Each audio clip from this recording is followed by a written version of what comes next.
अस्सलामुअलैकुम, मैं हूं आपका दोस्त ज़ीशान उमर और आज की हमारी वीडियो वो है पीपी 125 में बल्दियाती इलेक्शन जो ज़िमनी इलेक्शन होने जा रहे हैं उसके हवाले से है कि यहाँ पे कौन मद्दे मुकाबिल है और कौन किस पोजीशन में है।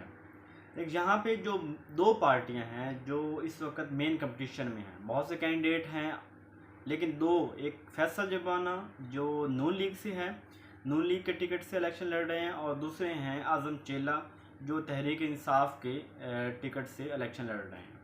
थोड़ा इनका पस मंज़र देखते हैं, फिर हम बात आगे चलाते हैं। आज़म चेला की बात करते हैं। ये जो हैं वो 2008 में काफ लीग के टिकट से इलेक्शन लड़े और उसके बाद 2013 में नून लीग के टिकट से इलेक्शन लड़े। 2018 में ये पीटीआई तहरीक इंसाफ के इलेक्शन के टिकट से इलेक्शन लड़े और 2018 में ये हार गए थे। और इनके मध्य मुकाबिल जो थे वो दूसरे फैसल जबाना थे, दो जो आज़ाद उम्मीदवार की हैसियत से 2018 में इलेक्शन से पे उठे और वो इलेक्शन जीत गए थे। अब देखते हैं आज़म चेला जो है, इनकी इस इलाके में बहुत सी खिदमात हैं। 18 हज़ारी को तहसील बनवाने में सबसे ज़्यादा किरदार इन्हीं का है और इन्होंने इसको तहसील बनवाया। और राना सनाउल्लाह नून लीग के टिकट से ये तब इलेक्शन लड़े थे और इन्होंने इसको तहसील बनवाया और राना सनाउल्लाह आके उसका इफ्तिताह करके गए। इसके अलावा उन्होंने वहाँ पे डिग्री कॉलेज बॉयज़ का इस्टेब्लिश किया। गर्ल्स डिग्री कॉलेज जो है उसका भी इन्होंने संग बुनियाद रखा। बहुत से और प्रोजेक्ट हैं, बहुत सी इन्होंने सड़कें बनाई, मतलब एक अच्छा इनका एक नाम है वहाँ पे और अच्छी सियासत करते हैं, लोगों की बात सुनते हैं। इसके अलावा कुछ खामियां भी हैं। वो खामियां ये कि ये लास्ट कुछ टिन्योर में इन्होंने थल के लोगों को जो है वो डिप्राइव रखा, उनके जो है ना वो डिमांड्स, उनके मुतालबात पूरे ना किए और फंड्स का जो ज़्यादा हिस्सा है वो या वासु अस्ताना में ख़र्च हुआ जो इनका आबाई इलाका है, या 18 हज़ारी नवा में जो है दूसरी अहमदपुर सियाल वाली पट्टी है वहाँ पे ख़र्च हुआ। थल में जो है वो फंड्स ज़्यादा खर्च नहीं किया गया। एक ये इन्होंने इस इलाके इस वजह से इन्होंने डिप्राइव रखा। दूसरी तरफ देखते हैं हम फैसल जबाना जो कि गज़नफ़र जबाना के बेटे हैं, गज़नफ़र जबाना मरहूम के। और गज़नफ़र जबाना एक बहुत ही मिलनसार, बहुत ही अच्छे इंसान थे, अपने समाजी वर्कर थे, लोगों के काम करते थे और उन्होंने अपनी ज़िंदगी में ही फैसल जबाना को एमपी बनवाया जब ये 24 साल की उम्र थी और कम उम्र तरीन ये एमपी थी उस वक़्त। लेकिन ये इन्होंने जैसे कहते हैं ना सर में सरिया आ गया, या इनमें जो थी वो इन्होंने उसकी लाज न रखी जो इनको मैंडेट आवाम ने दिया था, और उस वजह से करके ये कुछ अरसे तक जो है वो बाद में फिर दो इलेक्शन इनके वालिद ये खुद लड़े, फिर इनके वालिद साहब लड़े इलेक्शन, वो हार गए और आज़म चेला ही वो 2008-2013 में जीतता है। 2018 में जब ये आज़ाद हैसियत से इलेक्शन में आए फैसल जबाना साहब, तो ये इलेक्शन जीत गए क्योंकि काफ़ी जो है मैंने जैसे आपको बताया कि बहुत से इलाकों को जो है वो इग्नोर किया गया आज़म चेला की तरफ से, जिसकी वजह से इनको एज हुआ और ये इलेक्शन में जो है वो कामयाब हो गए। तहरीक इंसाफ के साथ मिल गए, जहांगीर तरीन ग्रुप में शामिल हुए, तहरीक इंसाफ के साथ मिल गए। 3.5 साल इन्होंने हुकूमत के मज़े लिए, हुकूमत में रहे और उसके बाद जो है वो जब रिजीम चेंज हुआ ऊपर वफाक में, तो पंजाब में भी हलचल हुई और उस वक़्त फैसल जबाना जो है वो तहरीक इंसाफ को छोड़कर वो जो है वो जहांगीर तरीन ग्रुप में शामिल हुए और वहाँ से उन्होंने वोट जो है हमजा शहबाज को दिया और उस वजह से नाअहल हो गए, ये सीट खाली हो गई और इस सीट पे अब दोबारा इलेक्शन होने जा रही है। दो जमातें मद्दे मुकाबिल हैं, एक तहरीक इंसाफ और दूसरी जमात है नून लीग। अब हम देखते हैं कि कौन किस पोजीशन में है, कौन कहाँ पे स्ट्रॉन्ग है और कौन जो है वो कहाँ पे जो है वो किसका पलड़ा जो है वो भारी है और किसका पलड़ा जो है वो हल्का है।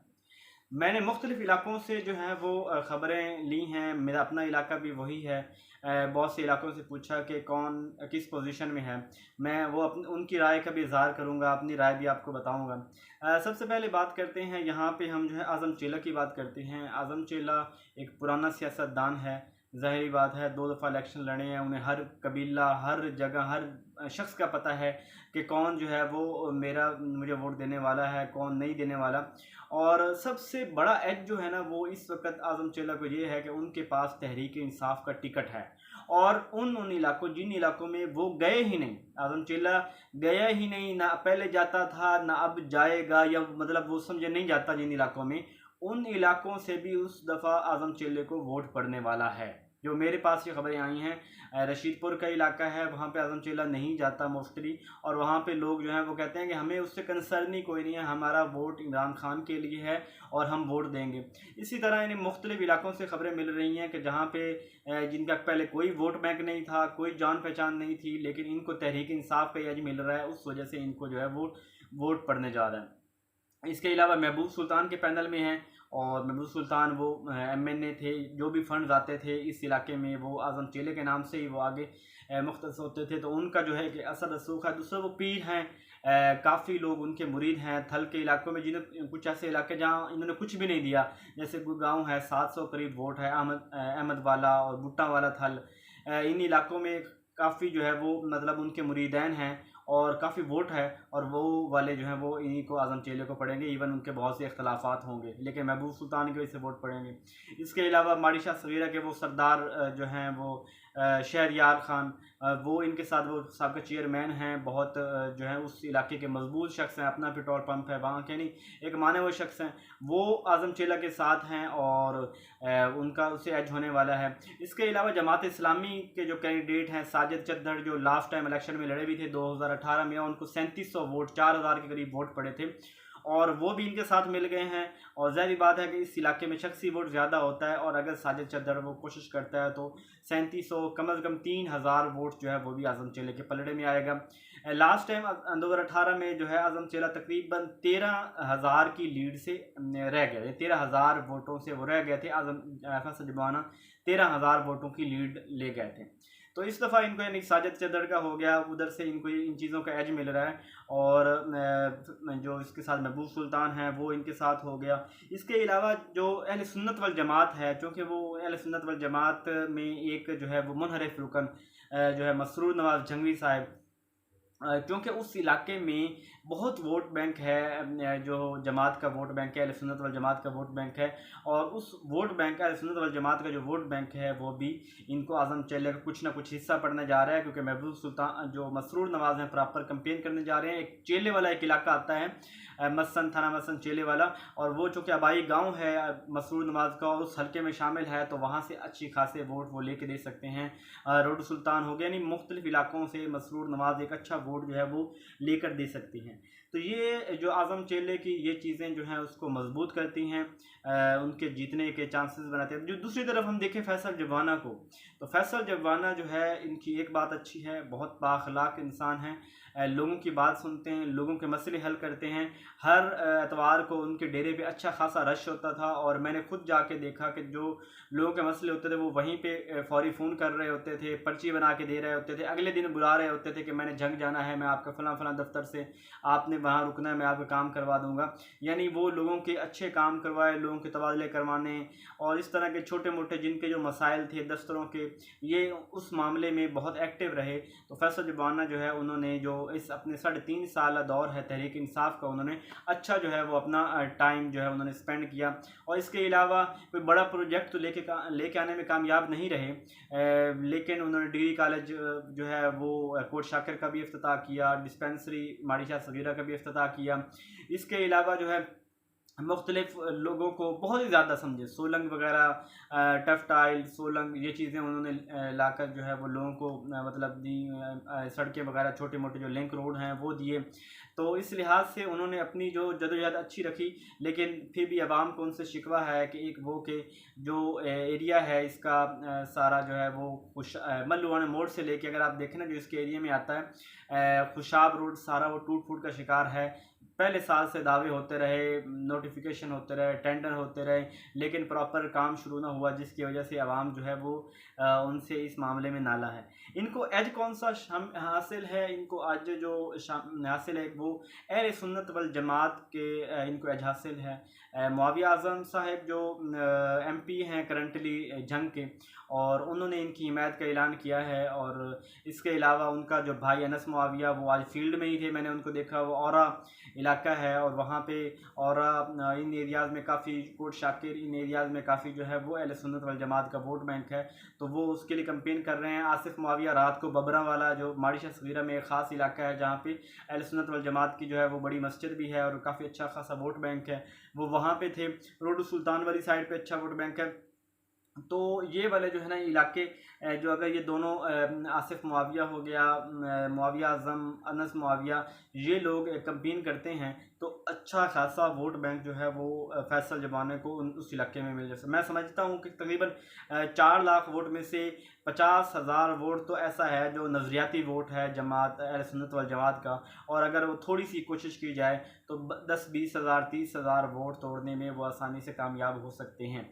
तो उनको एक एज ये हासिल होगा। दूसरा इसके अलावा ये है कि उनके साथ जो है वो फैसल साल हयात जो लास्ट टाइम इलेक्शन लड़े थे महबूब सुल्तान के मुकाबले में, और तकरीबन को 500-600 यानी चंद सौ वोटों से वो हारे थे।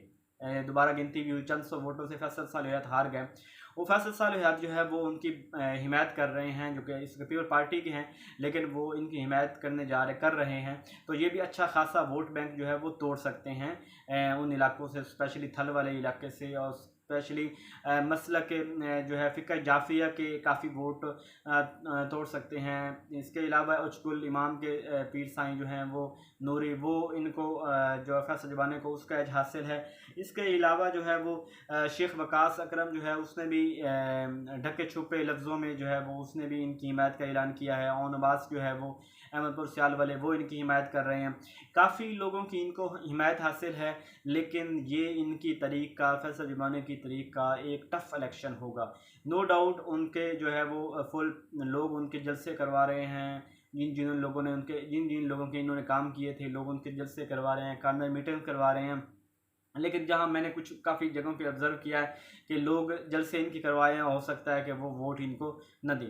तो खैर मुकाबला बहुत ही टफ़ होने जा रहा है, और ये मैंने जैसे आपको पहले बताया कि ये इसकी जो है तारीख़ का सबसे मुश्किल इलेक्शन फैसल जमाने के लिए होगा। और इसमें अब एज हासिल है, जैसे आज़म चेलो को एज हासिल है कि उसने जहाँ नहीं भी गया उसको वहाँ से भी वोट मिलेगा।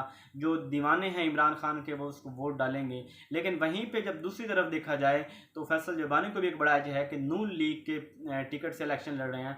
आप बेहतर जानती हों कि इलेक्शन लड़ना जो है वो नून लीग के लिए बनिस्बत तहरीक इंसाफ के बहुत आसान है। क्यों? नून लीग एक एक्टिव जमात है, और इनको वो जो इलेक्शन वाला दिन है उस दिन इनको लोगों को कैंडिडेट के लिए, मतलब लोगों को वोट के लिए निकालना आसान होता है बनिस्बत तहरीक इंसाफ की। एक तो ये, दूसरी चीज़ ये कि हमज़ा शहबाज वज़ीर आला अब चूँकि नहीं रहे, लेकिन जो उन्होंने जो कर दी है, अपॉइंटमेंट कर दी हैं, जो नया डीसी आया, डीपीओ आया, एसी आया, जो अफसरान उन्होंने तैनात करने थे वो कर दिए गए हुए हैं, और उनको इलेक्शन कमीशन भी अब कोई भी उसको तबादले करने नहीं जा रहा। तो वो जो है वो इनके पास बहुत बड़ी फेवर होगी। मैं यही बात कर रहा हूँ कि नून लीग को इलेक्शन लड़ना आता है, उनको इलेक्शन जीतना आता है। तहरीक इंसाफ के दौर में भी जो है वो पूरे जब मुल्क में ज़िमनी इलेक्शन कितने होते रहे हैं, और वो 1-2 के अलावा 12-13 जो है इलेक्शन वो नून लीग जीती है। इवन वो अपोजिशन में थी, अब तो उन्हें हुकूमत में विफाक में बैठे हैं, और पंजाब में जो है वो सारी तैनातियाँ, सारा कुछ जो है प्रोजेक्ट सब कुछ जो है वो अनाउंस कर गए हमज़ा शहबाज। तो इस वजह से करके जो है वो नून लीग का जो एज है कि नून लीग इलेक्शन इतनी आसानी से नहीं हारती, ये जो है इसको हासिल है। बाकी बात पता चलेगी 17 जुलाई को कौन इलेक्शन जीतता है, कौन उस दिन लोगों को घरों से निकालने में कामयाब होता है, कौन उस दिन अच्छे जो है वो अपने लोग वहाँ पे तैनात करते हैं जो जहाँ पे चेक एंड बैलेंस रखें। रिज़ल्ट सबसे कहूँगा कि रिज़ल्ट लिए बगैर घरों को न जाएं। आप जिस भी पार्टी के साथ हैं और जो है वो अपनी तरफ से फुल कोशिश करें। लेकिन एक मैं आखिरी रिक्वेस्ट करूँगा आप लोगों से कि सियासत को जो है ना सियासत ही रहने दें, सियासत को नफ़रत में ना बदलिए।